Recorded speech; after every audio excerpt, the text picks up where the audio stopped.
Biz bu misoldan ko'paytiruvchiga ajratishimiz kerak. Biz bu misolni ko'paytiruvchiga ajratish uchun buni ko'paytiruvchi qavsdan chiqargan narsalarga keltirib olishimiz kerak.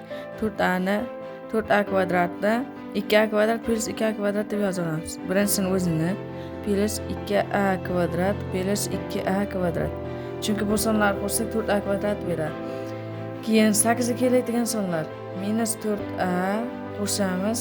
Keyin xatoni to'g'rilab ketish uchun minus 4a minus 8 ni yozib qo'yamiz. Keyin bu yerdan bir xil sonlarni chiqarib olamiz, qavsdan chiqargan sonlar.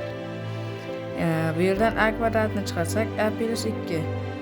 Bu yerdan 2a ni chiqarsak plus 2a ni chiqarsak a plus 2. Bu yerdan esa minus 4 ni chiqarsak a plus 2 qoladi. Nimaga minus yozish kerak desangiz, minus chiqib ketgani uchun plus yoziladi, keyin qavsni ochib chiqsak minus hosil bo'ladi. Bularning hammasidan a plus 2 ni chiqaramiz. A plus 2 chiqib ketadi.